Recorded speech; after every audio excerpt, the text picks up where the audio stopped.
Carbon is one of the most important elements on Earth. All living things are made of carbon. Most of the fuels that humans use for energy are primarily made of carbon, including the food we eat. Gases made from carbon, such as carbon dioxide, play an important role in regulating climate. Biological activity causes carbon to be constantly converted among different forms and locations.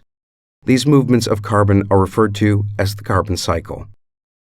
The global carbon cycle describes the exchanges of carbon between the atmosphere, terrestrial vegetation, soils and organic matter, ocean, and fossil fuels. These exchanges are continually changing and not in perfect balance. Human activities are converting oil, coal, natural gas, plant and soil organic carbon into carbon dioxide, which is accumulating in our atmosphere, where it contributes to the greenhouse effect. The atmosphere is a relatively small reservoir of carbon, containing less than 1% of the Earth's total carbon pool. Because it's so small, even a slight increase in inputs to the carbon atmosphere can have a big impact on the total concentration over time. The amount of carbon in terrestrial vegetation is comparable to the amount of carbon in the atmosphere. Vegetation takes carbon dioxide out of the atmosphere through photosynthesis.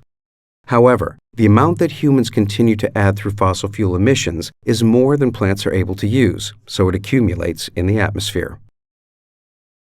The CO2 that plants are able to use becomes new plant tissue. Most of the plant tissue winds up naturally dying and falling to the ground to become plant litter and eventually is decomposed or transformed to soil organic matter. In many parts of the world, organic matter accumulates faster than it decomposes, adding to soil carbon pools. Within the soil, there is more than twice as much carbon locked up in organic material than there is carbon in the atmosphere. Human activities such as land use changes and greenhouse gas emissions accelerate the conversion of soil carbon to carbon dioxide. So why is this important? Carbon dioxide is a major greenhouse gas, which causes heat to be retained between the Earth and the atmosphere. Some radiation leaving the Earth's surface is trapped by greenhouse gases, causing heat to be retained. This happens because CO2 absorbs outgoing infrared radiation and re-emits it in all directions, including back down to the Earth's surface. This leads to increased temperatures in the lower atmosphere, which in turn can increase the rate of decomposition, which further increases the amount of atmospheric carbon.